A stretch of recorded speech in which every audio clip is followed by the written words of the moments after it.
Adidas stock and student loans. Let's talk about them. As of, I believe, November 10th, maybe 9th, whenever they did their earnings call, it was actually at $65. So it's already gone up. I'll continue to play the long game. For those that are saying Adidas will fail, I guess we'll see. I surround my soul with the positivity. That's why I don't worry about the things that I don't see. Yeah. These days I don't worry about much. I think we should have some more fun. I still dream about. What's going on, everybody? It's your girl TJ back. Another video on Talks with TJ. And if you've been following along on the channel, Adidas stock and student loans, they kind of go hand in hand over here, because with student loan forgiveness announced, I qualify for 20K. I knew in my mind there were more intentional things I wanted to do than just spend that income that was no longer going to go towards minimum payments or all the extra payments that I was making, quite frankly, on student loans. I wanted to use that for my future, not just blow it all. And so I made the decision to invest in at least one share of Nike and Adidas every single month. Listen, I'm an avid consumer of both of them, okay? I have their apps and carts usually have something in them at some point, whether it's Adidas socks or joggers or beanies. Like I'm still on a beanie kick. Don't ask me why. I really have too many. But it can be shirts, it can be sweatpants, it can be me having to have some self-control and not buying the Ultra Boost and Triple Black that was on sale for $99 this past week. I just had to tell myself, TJ, have a seat, because you have something else that you're working on. Be focused on that. So I'll share a video soon when it comes to that. But I'm an avid consumer of them, but I don't just want to be someone that's consuming. I want to also be someone that has my money work for me. And listen, as these companies and brands continue to grow, because we continue to buy the sneakers they're dropping, you invest and you grow with them. It's not going to be at the same rate, but hey, you grow with them. So of course, investing in that every single month, you guys are able to see that on the channel. Accountability partners right here, or at least I'm holding myself accountable. Aside from that, student loans. So why do they tie hand in hand again?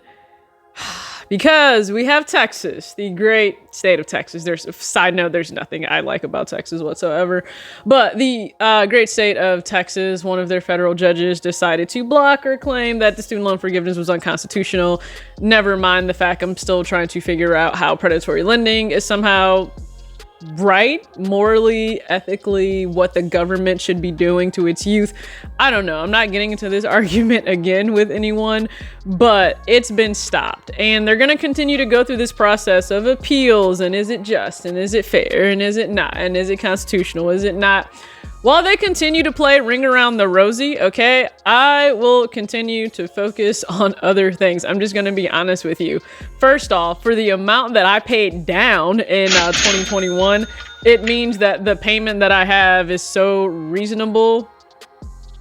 I'm not worried or stressing. Now, I'm in a fortunate position where my payment isn't an issue for me to do any number of things I want to do for myself. But that's not the case for other people. That's one reason why I would love for this to go ahead and go through, because it's about those that really are in a position where their student loans were stifling them to the point they were barely able to survive. And I know a lot of people, millions, are in that position. So I'm hoping beyond just myself that others are able to really see the light at the end of the tunnel. But I had to take a step back and even think, okay, if they want to continue to block those, let's just say worst case scenario, does it happen? Would I aggressively start to pay down my loans again? No, absolutely not. I would not. I did that due diligence in 2021. It's a new day. It is a brand new day, and I would actually take more money than what I do right now and focus on investing. What I'll earn in the market long term is arguably, I'm not even gonna say arguably, it's double than what I'm actually paying on interest for the student loans. I'm in that window of like 4.5 to 6.8% on those loans versus average return if I'm in the S&P or just in the market, 9 to 10%. The math is mathing for me to focus on investing and letting compound interest work for me, and the government would get their money when they get their money. That's it. You'll get your money when you get your money, which is why I find it very funny that people are, it's such an outrage and you should pay them back. Okay. I mean, if you want me to slowly pay back $116 a month, because that's what that payment would be, fine. Does that make you feel better at night? my household, I myself, I don't stress about $116 a month, so I will pay that. That's just fine. And I'll invest more than that into the market outside of my 401k that gets invested every single month. Oh, and it's also matched. But I just had to take a step back and go, you know what? Not playing these games anymore. Not playing these games anymore. I'm just not. So we'll see what happens with the actual forgiveness. Does it continue to go through these stalling periods? I think it does. If they also were to cut checks to Americans, I just don't know if that's the social experiment I want to see play out. Not to say that a lot of people would not do what they're supposed to do with the majority of those funds and paying off whatever balance you have, but y'all, there was a video I saw and the lady was so spot on. You would possibly cut checks to Americans like 10 and 20K in this economy with this inflation right around the holidays. That in itself is a little bit scary, but you know what? That would then be on that citizen, I should say, or that student loan holder or student loan recipient. If you receive that check and you don't do what you're supposed to do with it, and then you go crying later on because you still have a balance that you didn't pay off, I would not have sympathy for you then, because you were given some grace and you didn't take it. That's all I'm going to say when it comes to that. But we have no idea where it's going to shift. Of course, it's going to go to appeals, and we'll go back and forth and we'll go back and forth. And I do think it's interesting that you have a lot of people where they don't get that, okay, well, you don't want this to happen and go through. Okay, so you do understand also that a lot of the laws or rules they'll put in place, these politicians, they're going to benefit like the 1%. So if you are not the 1%, how exactly is this helping you? And the thing I'll always say too, do you have kids or grandkids? If they're in public school, taxes are paying for that. So you are okay with someone's taxes paying for education as long as it benefits you. But as for me, myself, gonna continue to invest in Adidas stock. It's gone up. Do you guys remember when I purchased it in October? I think it was like $55. Might have even been $50.